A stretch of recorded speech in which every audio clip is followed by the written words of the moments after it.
Assalamualaikum warahmatullahi wabarakatuh. Saya Husni, calon guru penggerak angkatan 10 dari Kabupaten Bulukumba. Pada kesempatan kali ini saya akan melakukan sesi wawancara dengan kepala sekolah di tempat saya mengajar, yaitu di SD 76 Baru Gariatang, dengan Bapak Asri Pai, SPD MPD. Assalamualaikum Pak. Waalaikumsalam warahmatullahi wabarakatuh. Bagaimana kabarnya hari ini Pak? Alhamdulillah baik. Ya baik. Sehat. Ya, terima kasih Pak atas waktunya. Pada kesempatan ini saya ada tugas dari guru penggerak untuk mewawancarai Bapak terkait pengambilan keputusan di instansi yang sedang Bapak pimpin ini. Jadi ada beberapa pertanyaan yang akan saya ajukan. Yang pertama yaitu selama ini bagaimana Bapak mengidentifikasi kasus-kasus yang merupakan dilema etika atau bujukan moral di sekolah ini? Baik Bu, terima kasih atas pertanyaan dari Ibu. Terkait dengan pertanyaan itu, dilema etika dan bujukan moral, tentu untuk mengambil keputusan itu tentu membutuhkan waktu untuk mempelajari dan mempertimbangkan untuk mengambil keputusan. Tentunya dengan melakukan diskusi, komunikasi dengan pihak yang terkait, sehingga apa yang kita putuskan bisa diterima oleh semua pihak. Saya kira itu seperti itu barangkali dari pendapat saya.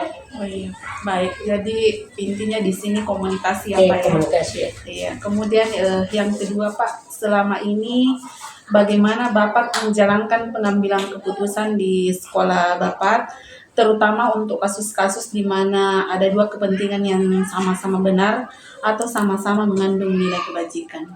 Nah, tentunya untuk mengambil keputusan di antara dua kepentingan itu, terkadang kita ini sebagai kepala sekolah mempunyai dilema, karena keputusan itu ada keputusan yang bisa kita ambil secara perseorangan, dan ada juga keputusan yang menyangkut orang banyak. Oleh karena itu, sebelum mengambil keputusan, lagi-lagi harus melakukan diskusi, musyawarah, yang tentunya hasilnya nanti itu mengandung nilai-nilai kebajikan atau nilai-nilai yang bisa kita amalkan berdasarkan keputusan itu, sehingga keputusan itu dapat dipertanggungjawabkan dengan baik. Saya kira seperti itu yang saya bisa sampaikan. Oh iya, baik. Pertanyaan selanjutnya Pak, bagaimana langkah-langkah atau prosedur seperti apa yang biasa Bapak lakukan selama ini Pak? Tentunya langkah-langkah yang saya ambil sebelum mengambil keputusan, yaitu dengan melihat masalah yang terjadi atau fakta-fakta yang ada di lapangan. Kemudian setelah melihat masalah-masalah itu atau fakta-fakta itu, kemudian kami mengidentifikasi, kemudian mendiskusikan kepada rekan-rekan guru. Setelah mendiskusikan, tentu dengan hasil diskusi itu atau musyawarah itu, kita dapat secara bersama-sama mengambil keputusan untuk kelangsungan apa yang kita untuk kelangsungan dan pemecahan permasalahan tersebut. Seperti itu. Ya baik Pak. Kemudian Pak, pertanyaan selanjutnya Pak, hal-hal apa saja yang selama ini Bapak anggap efektif dalam pengambilan keputusan pada kasus-kasus dilema etika? Hal-hal yang efektif, tentu saya menyadari bahwa saya di sekolah ini baru kurang lebih 1 tahun bertugas. Tentu saya mempunyai banyak kekurangan-kekurangan. Dari kekurangan-kekurangan itu saya akan memperbaiki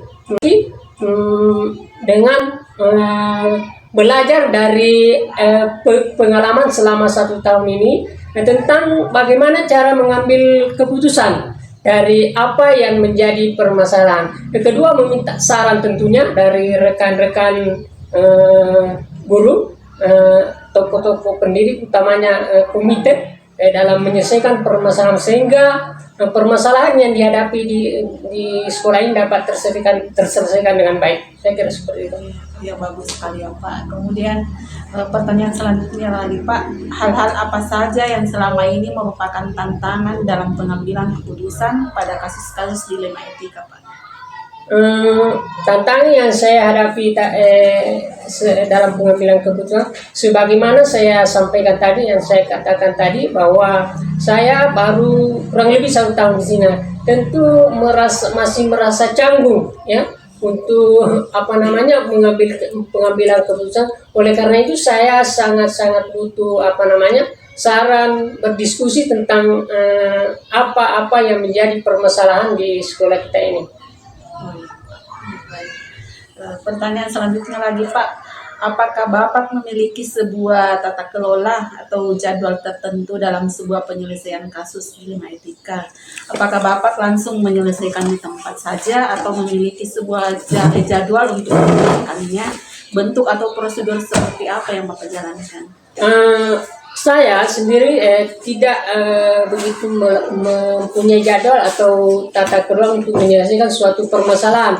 Akan tetapi jika terjadi permasalahan di sekolah ini, tentu lagi-lagi saya mengecek permasalahan apa yang dihadapi, kemudian apakah itu perorangan atau melibatkan beberapa orang, kemudian kita bermusyawarah atau berdiskusi untuk menyelesaikan permasalahan itu secepatnya.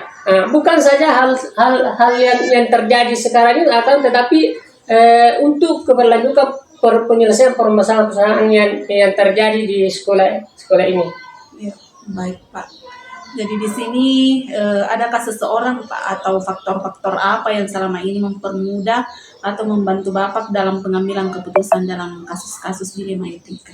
Oh, tentunya banyak. Yang pertama, yang paling dekat itu adalah rekan-rekan pendidik, rekan guru, kemudian rekan-rekan kepala sekolah dan juga pengawas. Tentu juga kepada pihak-pihak yang terkait seperti dinas pendidikan untuk menyelesaikan permasalahan yang ada di sekolah kita ini. Saya kira seperti itu. Baik Pak. Pertanyaan terakhir ya Pak, dari semua hal yang telah disampaikan, pembelajaran apa yang dapat Bapak petik dari pengalaman Bapak mengambil keputusan dilema etika? Tentunya untuk mengambil keputusan yang terbaik itu tentu tidak terlepas daripada diskusi, musyawarah, karena dengan diskusi dan musyawarah itu menghasilkan suatu keputusan yang baik dan dapat kita pertanggungjawabkan secara bersama-sama. Saya kira seperti itu yang bisa saya sampaikan. Baik. Terima kasih banyak Pak atas cerita pengalamannya, sharing-sharingnya. Baik, untuk wawancara kali ini cukup sekian Pak. Terima kasih atas waktunya hari ini. Assalamualaikum warahmatullahi wabarakatuh. Waalaikumsalam warahmatullahi wabarakatuh.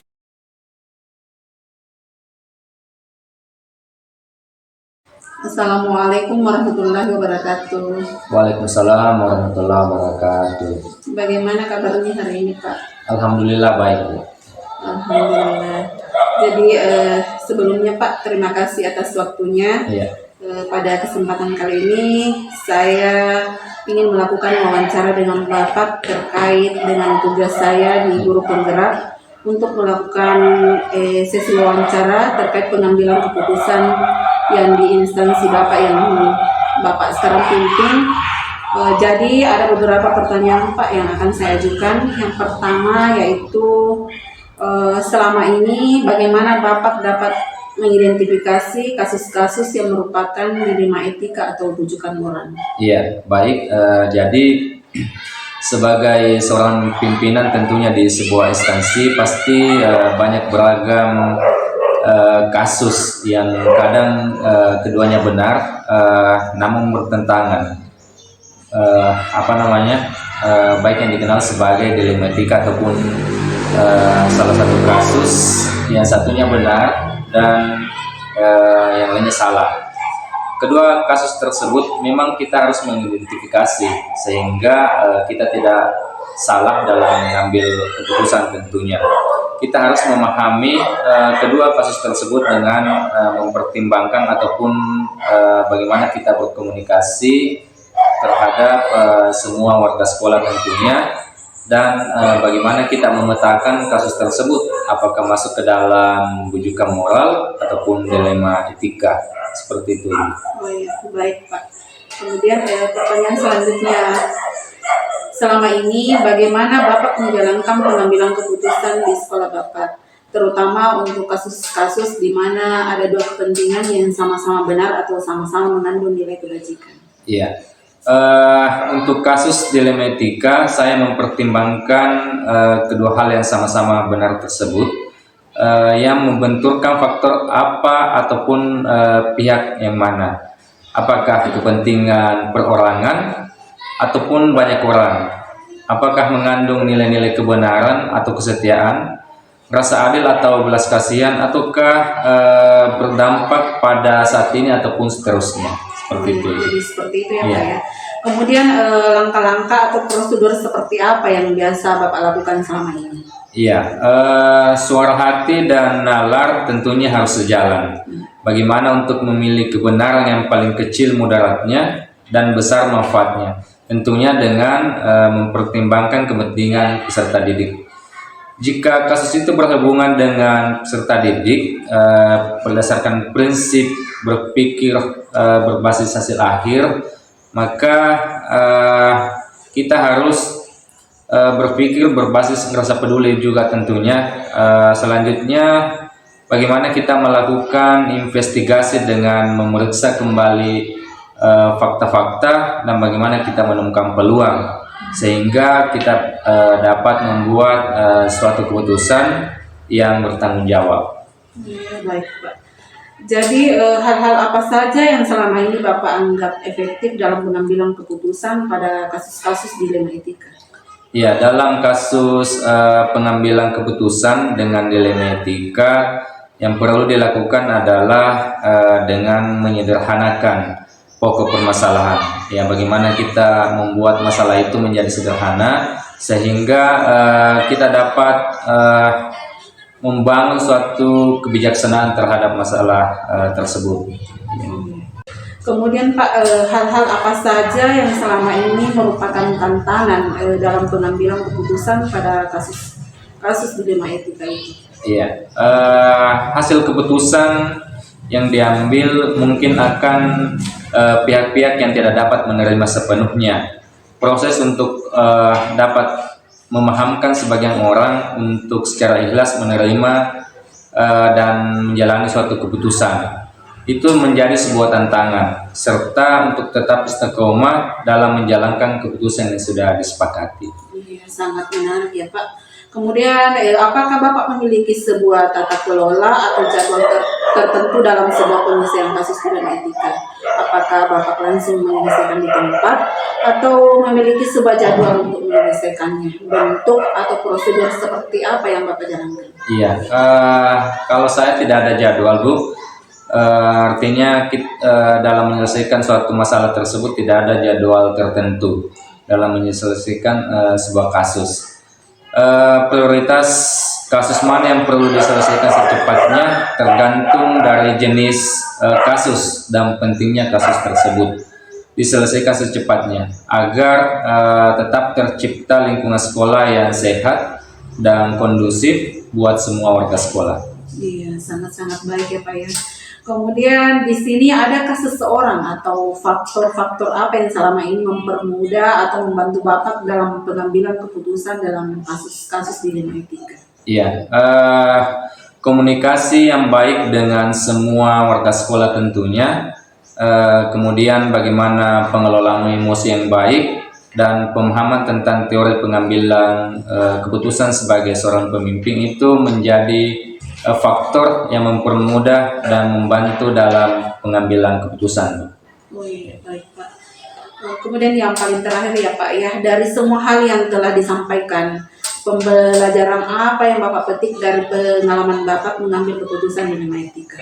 Ya, dalam mengambil sebuah keputusan, mengidentifikasi jenis kasus harus bisa dilakukan lebih awal. Yaitu yang menjadi pertama dengan melakukan pengujian-pengujian tentunya. Lalu dilakukan lagi pengujian benar atau salah. untuk dapat menentukan paradigma apa yang akan kita pilih, sehingga keputusan bisa diambil sesuai dengan prinsip-prinsip yang tidak merugikan siswa. Seperti itu. Ya, sangat luar biasa sekali ya Pak. Setelah saya mendengar penjelasan Bapak sebagai pimpinan dalam mengambil keputusan dilema etika, saya berharap semoga kedepannya saya juga sebagai CGP bisa mengikuti langkah-langkah pengambilan keputusan yang Bapak ambil. Terima kasih banyak Pak atas waktunya. Baik, sama-sama. Assalamualaikum warahmatullahi wabarakatuh. Waalaikumsalam warahmatullahi wabarakatuh.